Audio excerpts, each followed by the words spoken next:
Dans cette séquence vidéo, nous allons voir comment le polymorphisme est un très bon complément de l'abstraction et nous permet donc de justement mieux spécifier les classes au niveau le plus abstrait.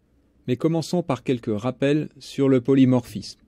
Le polymorphisme, universel d'inclusion pour être précis, est le fait que des instances d'une sous-classe qui sont substituables aux instances des superclasses gardent leurs propriétés propres au lieu d'être réduites aux propriétés de la superclasse. Et en particulier leur comportement, c'est-à-dire les méthodes invoquées, vont être déterminées lors de l'exécution du programme en fonction de la nature réelle des instances concernées. La définition peut paraître encore compliquée, mais le principe est en fait assez simple. Donc par exemple, si j'ai une classe générale personnage, dont hérite voleur, un voleur est un personnage, magicien, guerrier, etc. Les magiciens, guerriers et autres voleurs vont, même s'ils sont vus en tant que personnages, pouvoir se comporter, donc par exemple s'ils rencontrent, en tant que chacun des instances propres. Donc par exemple, si un voleur rencontre un autre personnage, il va peut-être le voler. Un guerrier, s'il rencontre un autre personnage, il va peut-être le frapper, etc.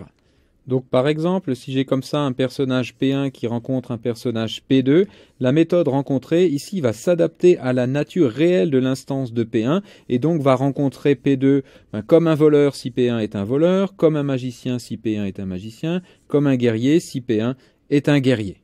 Et je vous rappelle que pour avoir du polymorphisme, il faut bien sûr de l'héritage pour avoir cette classe générale par rapport à laquelle les traitements doivent s'adapter en fonction de sous-classes spécifiques, donc de l'héritage, et de la résolution dynamique des liens. Je vous rappelle aussi donc que la résolution dynamique des liens, ça consiste à appeler la bonne méthode en fonction de l'instance. Et donc pour reprendre un exemple qui vous avait été déjà donné dans une séquence vidéo précédente, imaginons qu'on organise une rencontre entre un guerrier et un voleur. Cette méthode donc ici organise une rencontre entre deux personnages reçus en argument, en affichant un message et en appelant donc la méthode rencontrée du personnage A reçu comme premier argument ici sur le personnage B reçu comme deuxième argument.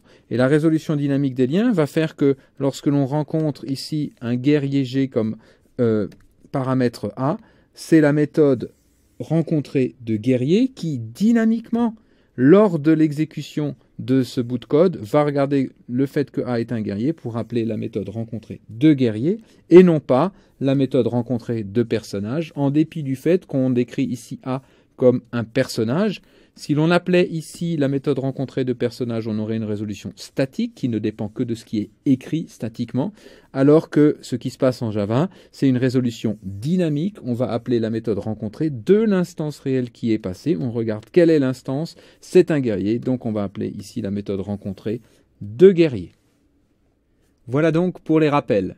Voyons maintenant comment ces ingrédients, comment le polymorphisme va nous permettre à mieux spécifier à un niveau plus abstrait nos programmes en introduisant donc ces notions de classe abstraite et de méthode abstraite. Commençons par présenter le problème auquel répondent ces méthodes abstraites justement.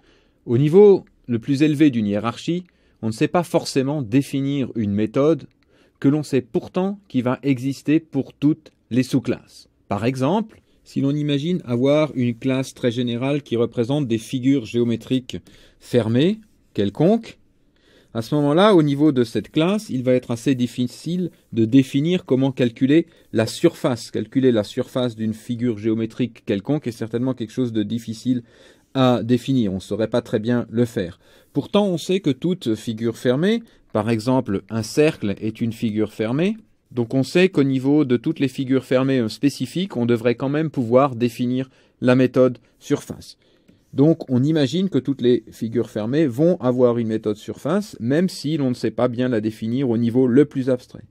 Et pourtant, pour pousser le problème encore un petit peu plus loin, on peut même imaginer que cette méthode surface soit utilisée au niveau le plus élevé, par exemple pour calculer un volume engendré sur une certaine hauteur par cette surface.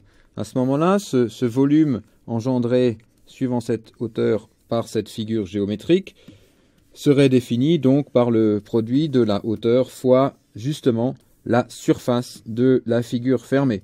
Donc on pourrait même faire appel à cette méthode, même si on ne sait pas très bien comment la définir. Au plus haut niveau, elle serait définie pour tous les exemples concrets de figures fermées. Et donc la bonne façon de faire ceci, une méthode que l'on sait qui doit exister mais que l'on ne sait pas forcément bien définir au niveau d'une superclasse, cette façon de faire, c'est d'introduire la méthode comme une méthode abstraite. Illustrons encore ce concept de méthode abstraite sur un autre exemple. Et revenons donc à nos jeux avec des personnages, où nous avons donc des guerriers qui sont des personnages, des magiciens qui sont des personnages, des voleurs, etc.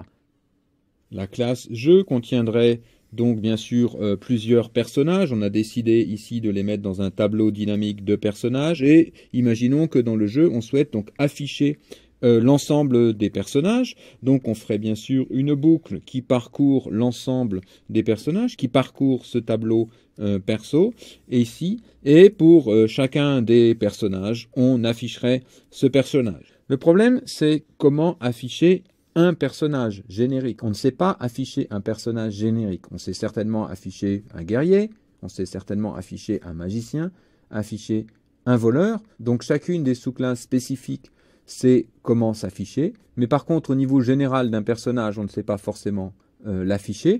Par contre, on sait qu'on en a besoin, ici au niveau très général du jeu, de pouvoir afficher les personnages. Donc comment faire ? Bien sûr, si on ne fait rien au niveau de la classe personnage, si on ne définit pas de méthode affichée dans personnage, alors le code affiché de jeu ne compilerait pas, puisque ici on appelle bien la méthode affichée d'un personnage et le compilateur ne saurait pas quoi faire, il nous donnerait donc une erreur. On doit donc, pour pouvoir écrire ceci au niveau global du jeu, on doit mettre une méthode affichée dans chaque classe personnage. Et de plus, on aimerait imposer à chacune des sous-classes, les guerriers et les magiciens, de s'afficher avec leur propre méthode s'afficher, d'avoir une méthode spécifique, et que ce soit cette méthode spécifique qui soit appelée dans l'appel général ici au niveau du jeu. Donc on veut effectivement forcer d'avoir une méthode spécifique au niveau des classes, et que cette méthode soit polymorphique. Mais comment faire si on ne sait pas, supposons qu'on ne sache pas afficher un personnage générique ? Et de plus, comment imposer que cette méthode affichée soit redéfinie, forcer la redéfinition dans les sous-classes. Une première solution pour le premier problème, comment définir l'affichage pour un personnage générique, serait d'avoir une méthode quelconque définie arbitrairement. Par exemple, supposons ici qu'arbitrairement on définisse que l'affichage générique d'un personnage, c'est de ne rien afficher. Cette solution, c'est vraiment une très très mauvaise idée. Parce que d'abord, c'est un mauvais modèle de la réalité. Les personnages ne s'affichent pas comme du vide, donc ça ne correspond à rien. L'affichage est incorrect, et en plus, l'affichage serait incorrect si une sous-classe oubliait de redéfinir la méthode. On aurait des personnages qui ne s'affichent pas, des personnages fantômes, ce qui est peut-être un peu embêtant pour le jeu. De plus, cette solution ne répond pas au deuxième problème. Elle n'oblige pas les sous-classes à redéfinir leur propre méthode affichée. La seule bonne solution, donc, c'est de signaler que la méthode affichée doit exister et doit être définie dans chacune des sous-classes. C'est ce qu'on appelle une méthode abstraite. Voilà donc un deuxième exemple. J'espère qu'il vous a bien fait comprendre l'intérêt d'avoir des méthodes abstraites comme ça définies au niveau de superclasses, de classes abstraites. Voyons maintenant comment tout ceci s'écrit concrètement en Java. Pour avoir une méthode abstraite en Java, on fait simplement précéder son en-tête du mot réservé abstract. Et l'on termine cette en-tête tout simplement avec un point-virgule sans mettre de corps, sans mettre de définition, parce qu'une méthode abstraite n'a pas de définition dans la classe où elle a été introduite. Elle sert simplement à imposer aux sous-classes que l'on ne veut plus être abstraite, on reviendra sur ce point dans un instant, de redéfinir justement cette méthode abstraite héritée. Et elle doit être contenue dans une classe abstraite sur laquelle nous allons revenir dans un instant. Mais une classe abstraite, c'est une classe qui aura aussi le mot-clé abstract dans son en-tête. Donc par exemple, ici, la classe personnage, on veut que ce soit une classe abstraite. Donc on va rajouter le mot-clé abstract comme ça dans l'en-tête, au début de l'en-tête de la classe. Et elle contiendra donc ici une méthode abstraite. On a rajouté donc ici abstract. Affiché, donc, par exemple. Si je reprends donc notre autre exemple avec les figures fermées, je vous rappelle que donc l'idée c'était d'avoir des figures fermées pour définir une méthode surface, mais nous ne savons pas définir cette méthode surface de façon générale au niveau de la classe figure fermée, et donc cette méthode surface devient une méthode abstraite, et la classe figure fermée devient une classe abstraite. Et on imagine donc avoir des sous-classes concrètes de figure fermée, comme par exemple un cercle. Et donc la classe figure fermée, c'est une classe abstraite, on rajoute le mot-clé abstract ici, qui contient donc deux méthodes, on en a rajouté une autre de plus ici, abstraite, la méthode surface dont nous parlions tout au début dans notre exemple, à laquelle on a donc rajouté le mot-clé abstract, et admettons, on pourrait aussi imaginer qu'on a une méthode périmètre qui renvoie le périmètre d'une figure fermée, mais on ne sait pas plus le définir de façon générale au niveau des figures fermées, et donc c'est aussi une méthode abstraite. Je rappelle que l'on peut utiliser dans une classe abstraite une méthode abstraite dans une méthode non abstraite. Donc par exemple ici, le calcul du volume engendré par la surface de la figure fermée sur une hauteur donnée en paramètres ici serait le produit de la hauteur par la valeur retournée par la méthode abstraite ici surface. Ceci est tout à fait possible. Une classe abstraite, donc qualifiée par le mot-clé abstract au début de son en-tête, abstract class quelque chose, est une classe qui ne peut pas être instanciée et qui contient au moins une méthode abstraite. C'est pour ça qu'on appelle ceci une classe abstraite, parce qu'on ne peut pas créer d'instance. Donc par exemple, si je voulais écrire figure fermée, déclarer donc une instance de figure fermée, donc par exemple fig égale new, et puis avec un constructeur de figure fermée, je ne peux pas faire ceci. Le compilateur va m'interdire de faire ceci parce que figure fermée est une classe abstraite, abstract class, et donc je ne peux pas créer d'instance. Et les sous-classes d'une classe abstraite restent abstraites tant qu'elles ne redéfinissent pas toutes les méthodes abstraites, c'est-à-dire elles restent abstraites tant qu'il reste au moins une méthode abstraite héritée qui n'a pas été définie. Prenons un exemple. Je reviens à l'exemple du jeu et des personnages. Personnage est une classe abstraite qui contient une méthode abstraite affichée, et donc guerrier est une sous-classe de personnage. Et imaginons que guerrier oublie de redéfinir la méthode abstraite affichée de personnage. Alors si je fais la chose suivante, donc créer un nouveau jeu et essayer d'ajouter un nouveau guerrier au jeu, si guerrier oublie de redéfinir la méthode abstraite de personnage, alors guerrier reste une classe abstraite et je ne pourrai pas comme ça créer une instance de cette classe abstraite personnage. Si j'essaye de faire ceci, j'aurai le message guerrier is abstract, cannot be instantiated. Je ne peux pas créer d'instance de la classe abstraite guerrier qui est restée abstraite parce qu'elle n'a pas redéfini la méthode affichée. Si je prends un second exemple sur les figures fermées, imaginons donc qu'on a toujours cette classe abstraite figure fermée avec les méthodes abstraites surface et